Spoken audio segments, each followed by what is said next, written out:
morning, everyone. Democrats, House Democrats remain completely united in our effort to lower the high cost of living for everyday Americans, fix our broken healthcare system, and clean up corruption in this town so we are actually delivering a government that makes life better for the American people. House Republicans are in complete disarray because they have no track record of accomplishment with respect to making life better for the American people. Costs aren't going down in the United States of America. Costs are going up. Healthcare premiums are about to skyrocket and cost everyday Americans thousands of dollars more a year. That is a crippling increase in healthcare costs that Republicans are completely and totally responsible for visiting on the American people. Electricity bills are skyrocketing through the roof, in part because of the damage that Republicans have done to the ability for America to generate the power that it needs connected to the one big ugly bill. Donald Trump remains deeply unpopular. Democrats continue to win special elections all across the country. Their effort to gerrymander the midterm elections by rigging these congressional maps is going to backfire. And Republicans know that their one big ugly bill is deeply unpopular, so much so that they actually think they can improve the view that the American people have relative to the one big ugly bill by changing the name. No, the problem is not the name, which was chosen by Donald Trump and the sycophants in the House, of course, obliged. The problem is that you ripped away health care from millions of Americans. Hospitals are closing, including rural America. Nursing homes will shut down. Healthcare premiums, copays, and deductibles are skyrocketing. You stole food from the mouths of hungry children, seniors, and veterans, and all of that was done so Republicans could award their billionaire donors massive tax breaks. That is why the one big ugly bill is deeply unpopular. And no matter what branding change you undertake, that's the reality that you confront. Questions? Morning. One on crime and also one on oversight. Tomorrow, House Oversight expected to meet with another staffer of President Biden's. Are you concerned that this could linger going into the midterms, that this is a story that will just continue to pop up right before? Why are Republicans so obsessed with former President Joe Biden? What does any of that have to do with the fact that costs are through the roof, the cost of living is far too high, and Republicans haven't done a damn thing about it? One of the reasons why costs continue to go up, not down, is because Republicans have shown no interest in addressing the economy and building one that actually everyday Americans can afford. And on crime, this week, D.C.'s mayor pledged further cooperation with the federal government. Is this a sign that maybe other Democrats should follow her lead? I mean, this is clearly a big change of tone from the D.C. mayor. Also, you've been back now for a few days. Does D.C. feel any safer compared to when you guys left for recess? I haven't seen a difference one way or the other, but I spent a lot of time in and around the Capitol. One thing I will continue to make clear is that we should support the Metropolitan Police Department, support the Chicago Police Department, support the New York Police Department, and support local law enforcement all across America. And what we should be doing is giving them the ability to do their jobs with the resources they need to continue to protect and serve. Republicans have actually cut funding for local law enforcement. What does that have to do with making communities safe? And so we're going to continue to make clear we're focused on keeping communities safe all across America. And in my humble opinion, the best way to do that is to support local law enforcement, local police departments, and local partnerships between the police and the community.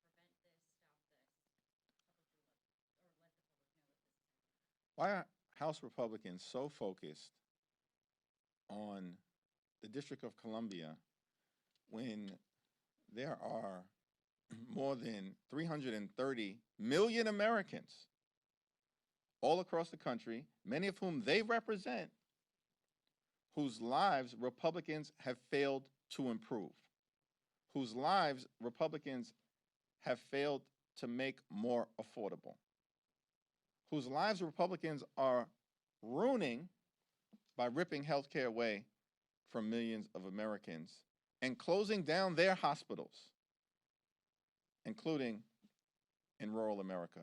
It's perplexing to all of us. They have a meeting earlier this week, and they're presented information from the White House and the Trump administration and their political folks, which makes clear that their one big ugly bill is a complete and total disaster. And yet they continue to double and triple down on these matters that have nothing to do with improving the quality of life of the American people. It's strange to me. They continue to dig their own grave. Kevin?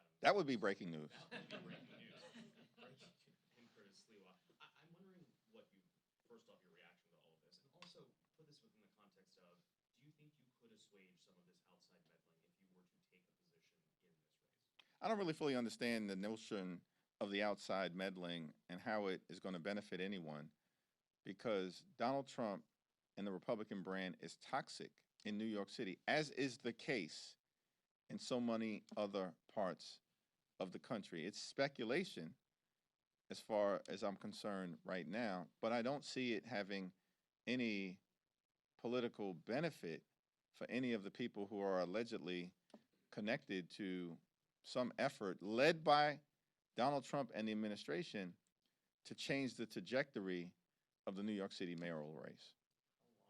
How long until stay tuned is no longer a tease and a reality? Stay tuned. Have you made any progress in starting four quarters negotiations in appropriations? And then if those do begin, or if they have begun, how much of a red line will this ACA issue be for Democrats? Healthcare is a clear red line. We will not support a partisan Republican spending bill that rips healthcare away from the American people. House Republicans have launched an all-out assault on the health care of the American people. They have ended Medicaid as we know it. They are assaulting the Affordable Care Act. Medicare is likely to experience a $500 billion cut because of the Republican one big ugly bill. Hospitals and nursing homes and community-based health clinics are going to close because of what Republicans have done with their all-out assault on health care in America. We've been very clear as Democrats. We will not support a partisan Republican spending bill that guts health care from the American people. Period, full stop. We've said it publicly, we've said it privately, we'll continue to say it.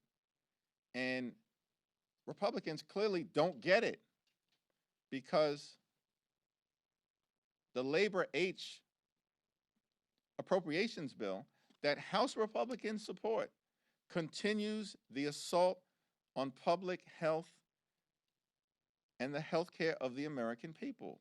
What do they not understand about the moment that we find ourselves in and why their one big ugly bill is so unpopular and has been rejected by the American people? Thank you, Mr. Woodrick. Let's talk about the farm bill. The extension will soon run out.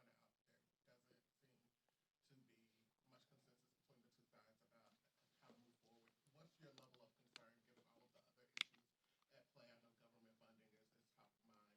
I know the DC takeover, but what's your message to Americans about the farm bill given the snap cuts that were in the reconciliation law? Just give me your sense of your level of concern about the lack of progress on a 5-year farm bill. Well, extreme MAGA Republicans have made it very difficult to achieve a bipartisan farm bill as a result of including in the one big ugly bill the largest cut to nutritional assistance in American history. That's extraordinary. These Republicans are going to cause people in their own districts to go hungry, including children and seniors and veterans. I have complete and total trust in the Democrats on the Ag Committee, including Ranking Member Angie Craig, and we'll see what House Republicans put on the table, but they have not been acting in good faith. And as a result, they are making life more challenging for the farmers of America, including by creating a difficult situation in terms of trying to arrive at a bipartisan farm bill for the next 5 years. Yep. Thank you, appreciate it.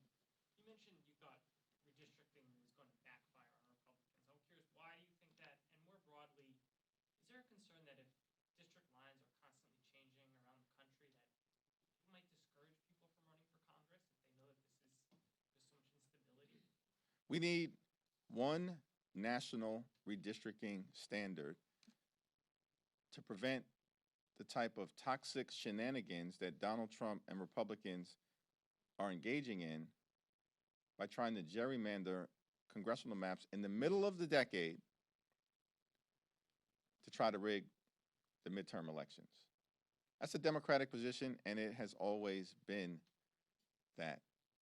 The problem, of course, is that we have Republicans who are trying to play by a different set of rules. And the Democratic position has been, we will not play by a different set of rules. We will continue to forcefully, aggressively, and immediately respond, just as we did in California. Republicans were apparently operating under the misguided notion that we were going to let them get away with trying to rig the midterm elections without a forceful response. They were badly mistaken. And at the end of the day, it's not going to work out well for them. And they will not be able to mathematically rig the midterm elections, which is what their original intention was when this process started. House Republicans know they can't mathematically get to an outcome that will stop us from taking back the majority. We know it. The only person who doesn't seem to know it yet is Donald Trump. When you say backfire, though, are you talking about a voter backlash or just the Democratic response in states like California? Both. There is a clear voter backlash. Even in Texas, this effort is unpopular. And by the way, Republicans took a gerrymandered map in Texas that already violated the Voting Rights Act, and they made it worse. And so what they've done is strengthen our case that the Texas congressional map violates both the 14th Amendment of the United States Constitution and Section 2 of the 1965 Voting Rights Act. And we look forward to the court hearing that is going to take place next month.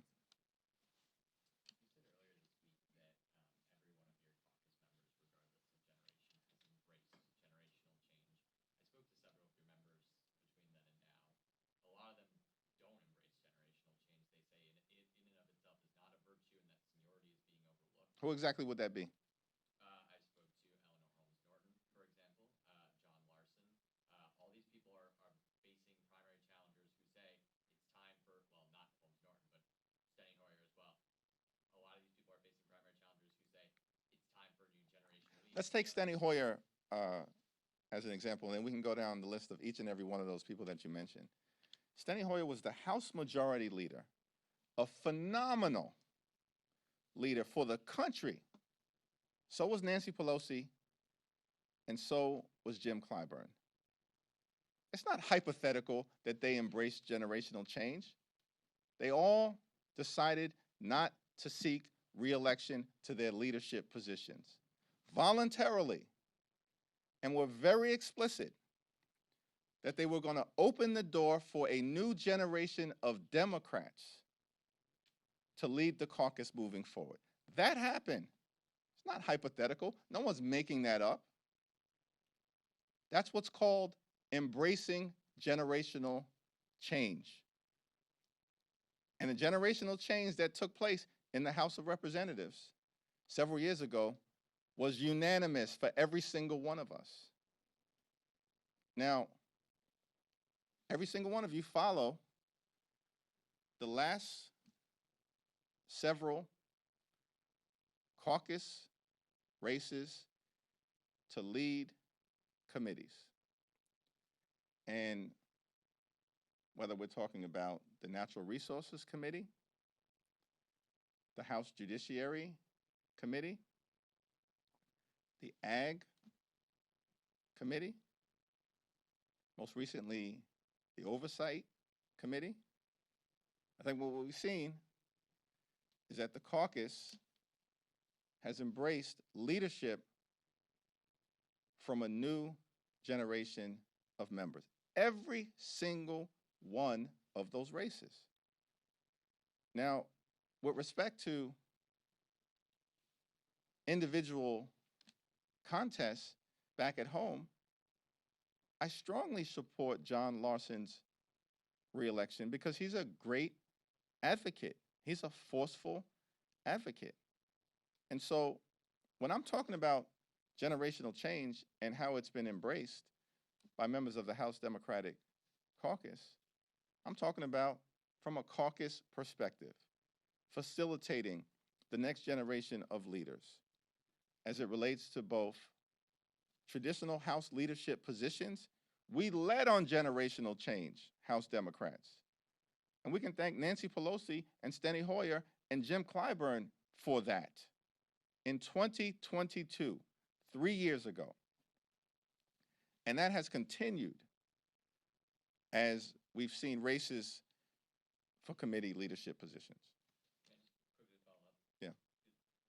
Activists from groups like Run for Something, Leaders We Deserve, Justice Democrats, they say inter-caucus generational change isn't enough, that it has to happen at the district level.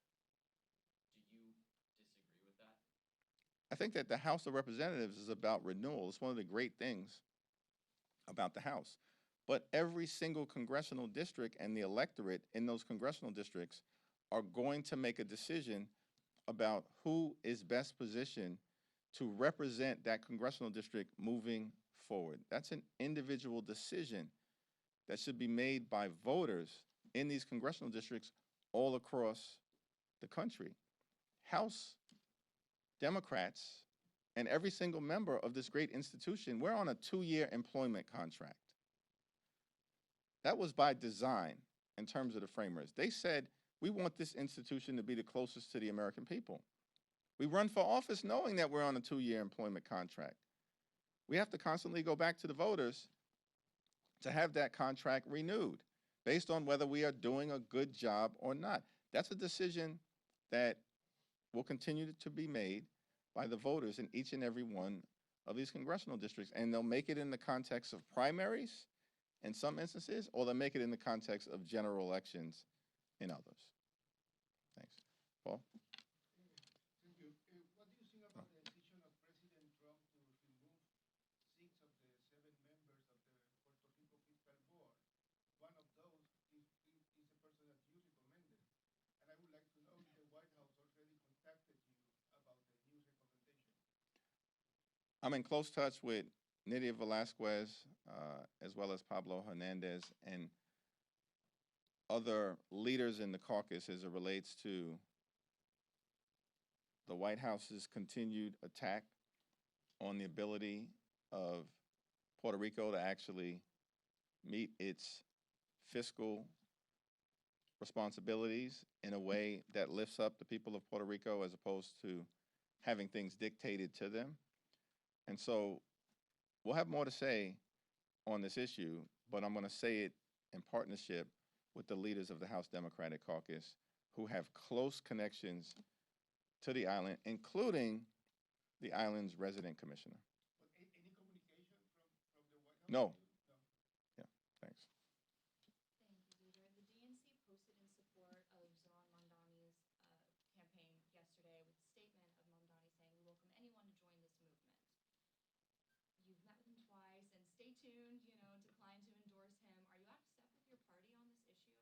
I don't know. I guess people are going to have to figure that out. If that's the question you think that my constituents are asking me, because they're not. Thanks. A number of Democrats are supporting a congressional stock trading bill that does not apply as of yet to the vice president or the president. And they're saying they, if necessary, would sign on to a discharge petition. Would you ever vote to advance a bill like that that does not cover President Trump? We have to clean up corruption in Washington, D.C. That's in Congress, that's in the Supreme Court, and that's with the administration. In terms of the congressional stock ban, it is clearly something that has to happen. And Democrats have been leading on this effort. In terms of the individual bills, we'll have to have a caucus conversation about what is the best approach and what's achievable. But this is the most corrupt administration in American history. Donald Trump and his administration make Richard Nixon look like a choir boy. And so clearly something is going to have to be done. But figuring out the right legislative vehicle is the subject of a discussion by the caucus. Okay. Back.